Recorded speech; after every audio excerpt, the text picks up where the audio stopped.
دوستو یاد رکھنا، تگڑا اور مضبوط جوان پتہ کون ہوتا ہے؟ جس کی نظریں پوری طرح اس کے کنٹرول میں ہوں۔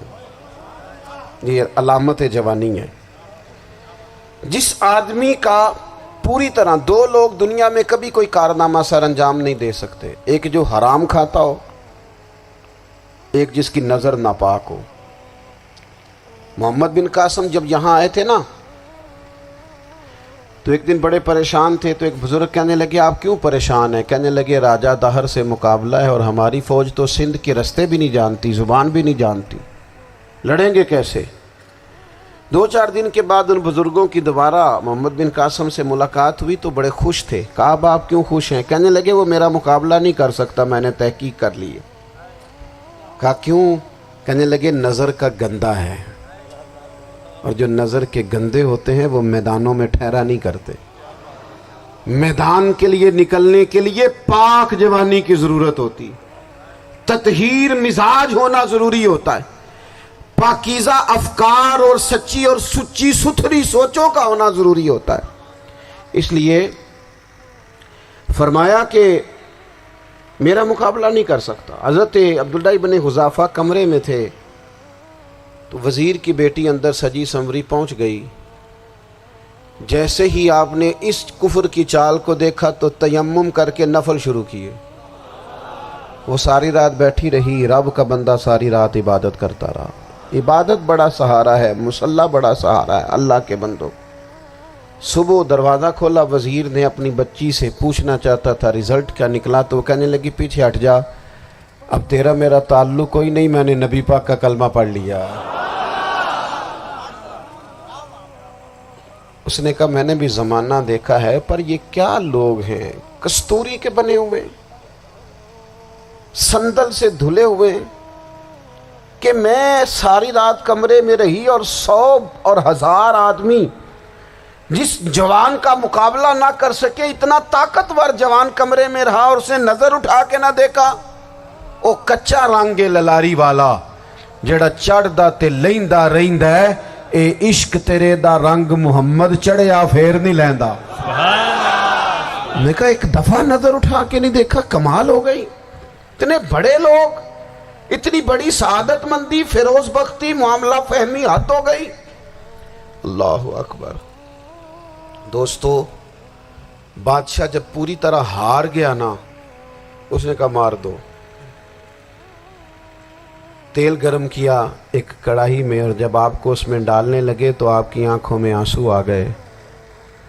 بادشاہ کا خیال ہوا شاید نرم ہو گئے ہیں، کہنے لگا روئے کیوں؟ فرمانے لگے سوچتا ہوں جان ہی ایک ہے، کتنا مزہ ہے اس کی راہ میں جان دینے کا، کتنی لذت ہے اس کے نام پر مرنے میں، کتنا لطف ہے۔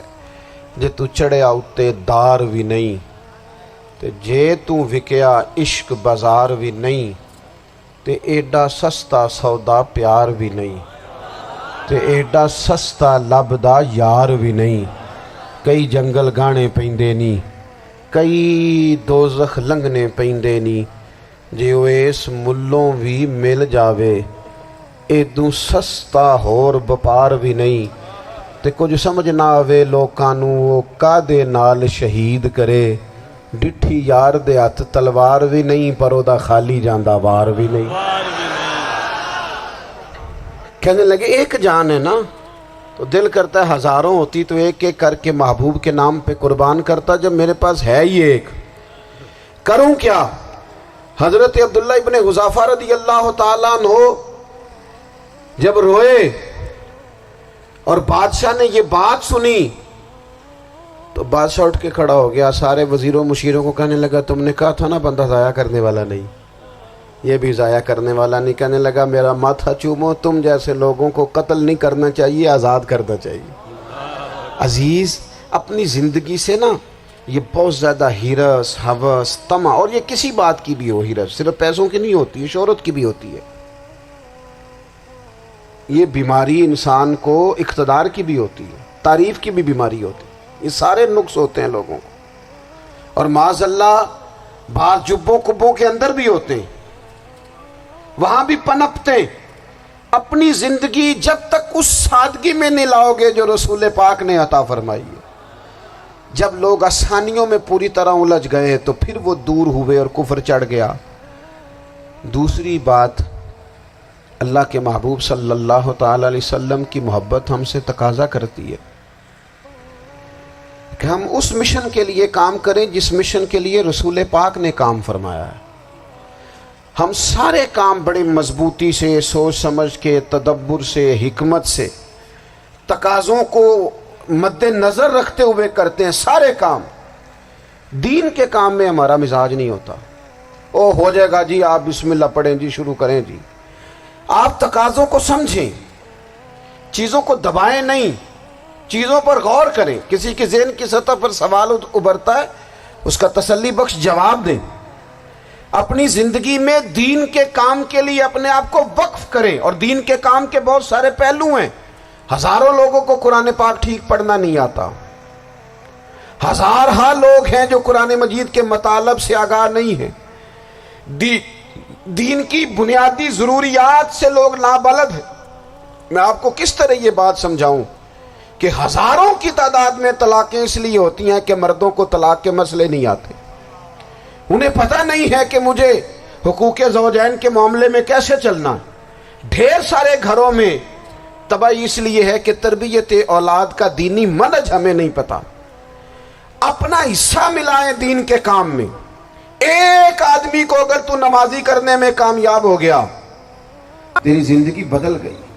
وہ دین بیزار لوگ جو ہمارے بیچ بیٹھ کے ہماری نوجوان نسل کو پگڑی اور داڑھی کا نام لے کے بنیادی طور پر دین سے دور کرتے، ایسے نوجوانوں کو دین کا پیغام محبت دے کر دین کے قریب کرنا ہماری ڈیوٹیوں کا حصہ ہے۔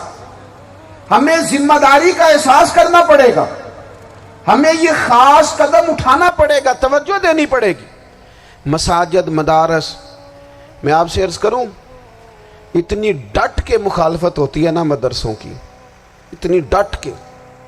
میں ادارہ چلاتا ہوں، اس کے چلانے میں جو مشکلات ہیں وہ تو ہم بتا نہیں سکتے آپ کو، اس لیے کہ میری قوم، میرا اس قوم سے تعلق ہے جو نعت خواں امیر کرنا چاہتی ہے، مدرسے نہیں۔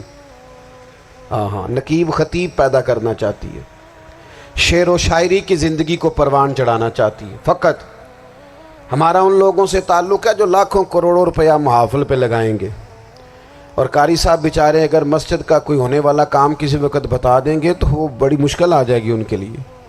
یہ کیسے ہو سکتا ہے، آپ نے یہ ڈیوٹی بتا دی۔ مدارس، اور جتنا اہم رول دین کو پھیلانے میں مدارس اسلامیہ کا ہے، اتنی زبردست، لوگوں کا خیال ہوتا ہے میری طرح کے لوگ شاید کام کرتے ہیں، ڈیوٹی کرتے ہیں۔ یہ 10-15 لوگ آپ کو نظر آتے ہیں جو آپ کو کہیں میڈیا پر یا ادھر ادھر ڈیوٹی کرتے، مخلص لوگ اپنی جگہ پہ، وہ بھی بڑا ہی کام کر رہے ہیں، جو میڈیا پہ آ کے بھی اخلاص سے اور درد دل سے کو دین کی، ان کی بھی کسی بات کی حوصلہ شکنی نہیں۔ لیکن ہزارہ اساتذہ جو مدارس میں بیٹھ کے پڑھاتے ہیں، جنہوں نے وہ سارے لوگ تیار، آپ سمجھ نہیں سکتے کتنا بڑا کام۔ حفظ کا استاد جو ہوتا ہے نا، اس کی ڈیوٹی 24 گھنٹے ہوتی ہے، فجر سے پہلے، اور اس نے بچوں کو اٹھانا۔ تنخواہ تو ہم انہیں دینا نہیں نہ چاہتے جی، تنخواہ نہیں دے دی انہوں نے، ہمیں مولوی امیر نہ ہو جانا۔ مولوی نو تے سوٹ بھی 27ویں والی رات دے ہے تاکہ کدھر سوان کے عید والے دن پا نہ لوے، چونکہ 27ویں تو بعد تے درزی پھڑتا ہی کوئی نہیں، کیوں حضرت؟ ایسے ہی ہے نا، اس وقت تو نہیں نہ لیتا۔ تو ہم چاہتے ہیں مولوی ہماری مرضی کے ہماری طرح کا سوٹ نہ پہن لے۔ مدارس کی مضبوطی، آپ یہ دیکھ لیں، یہ صلاح الدین ایوبی کا تعلق بھلا کس چیز سے تھا؟